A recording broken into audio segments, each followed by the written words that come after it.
नवीन भैया के अंगना में महादेव का दरबार लगा हुआ है। उनके पोता का जन्मदिन के शुभ अवसर पे है ना, तो कैसे कहना है?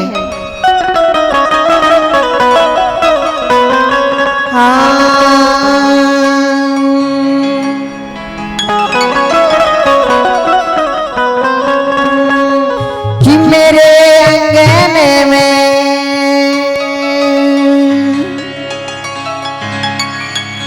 हमारे नवीन भैया कहते हैं कैसे कि मेरे अंगने में हरि गुरु का दरबार है। फिर मेरे अंगने में गुरु का दरबार है। हरि मेरे अंगने में गुरु का दरबार है। उठाइए ले हाथ को पूरा पूरा और ताली बजा रहे कैसे? मेरे अंगने में गुरु का दरबार है। मेरे अंगने में गुरु का दरबार है। मेरे अंगने में गुरु का दरबार है। मेरे अंगने में गुरु का दरबार है।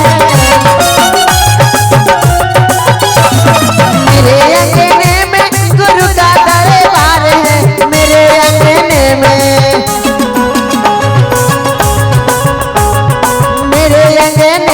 गुरु का दरबार है।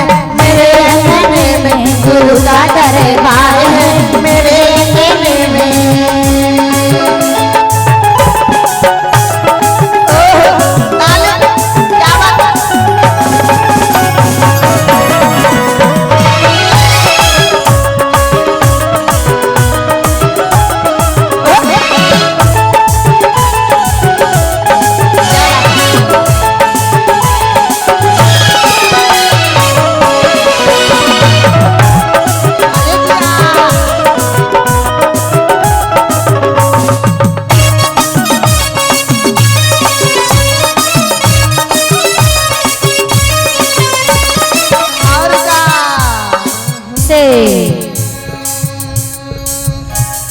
जिसकी भी गौरा उसका भी बड़ा नाम है।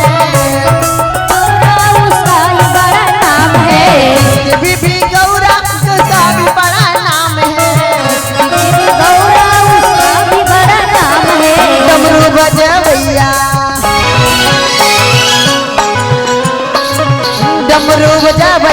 शंकर जी उसका नाम है। डमरू बजवैया शंकर जी उसका नाम है। मेरे अंगने में गुरु का दरबार है। मेरे अंगने में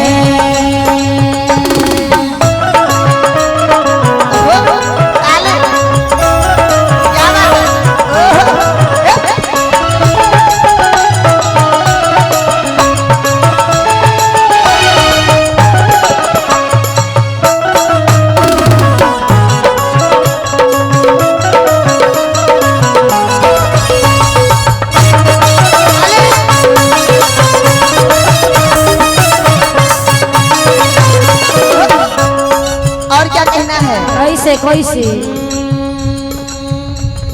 मीठी मीठी ताली बजाना है और कैसे कहना है? जिसकी भी लक्ष्मी उसका भी बड़ा नाम है। जिसकी भी लक्ष्मी उसका ही बड़ा नाम है। जिसकी लक्ष्मी उसका भी बड़ा नाम है। लक्ष्मी उसका ही बड़ा नाम है। चक्र चलावैया चक्र चलावैया विष्णु जी उसका नाम है। चक्र चलावैया विष्णु जी उसका नाम है। मेरे अंगने में गुरु का दरबार है। मेरे अंगने में ताली चाचा जी चाचा जी क्या बात है?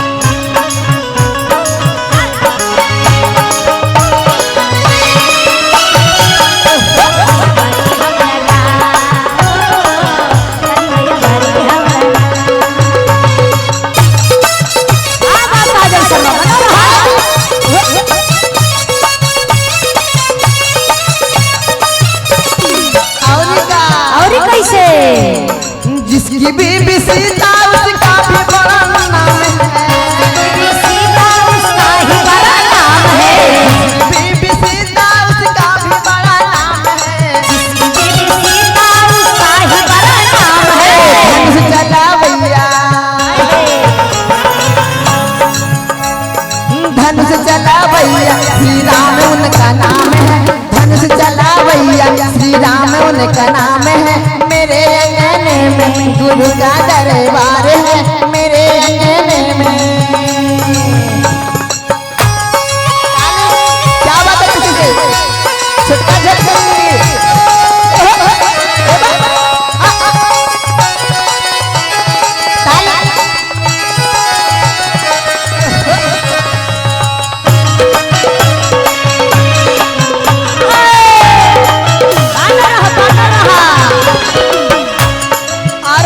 और क्या यहाँ पे शर्माना नहीं है, बाबा का दरबार है। कहते हैं कि जिसने किया शर्म उसका फूट गया करम, है ना, तो शर्माना नहीं है। कहते हैं जिसका हाथ ऊपर उसका तकदीर सुपर, जिसका हाथ ऊपर उसका तकदीर सुपर, और जिसका हाथ नीचे उसका तकदीर कहाँ, ये पंडाल के पीछे, है ना। तो कैसे जिसकी बीबी राधा उसका भी बड़ा नाम है, राधा उसका ही बड़ा नाम है, जिसकी बीबी राधा उसका भी बड़ा नाम है, बीबी राधा उसका ही बड़ा नाम है। ऐसे मुरली बजा भैया, मुरली बजा भैया कन्हैया उसका नाम है, मुरली बजा भैया कन्हैया उसका नाम है। मेरे अंगने में गुरु का दरबार है, मेरे अंगने में गुरु का दरबार है, मेरे अंगने में गुरु का दरबार है, अंगने में गुरु का दरबार है, मेरे अंगने में गुरु का दरबार है, मेरे अंगने में गुरु का दरबार है, मेरे अंगने में,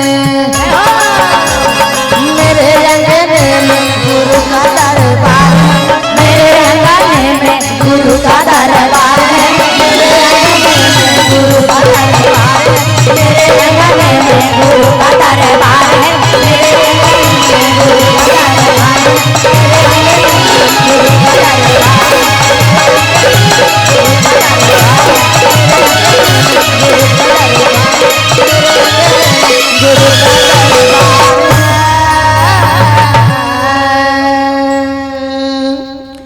बोलिए शिव गुरु महाराज की, महादेव की। जय। क्या बात है, अच्छा लग रहा है।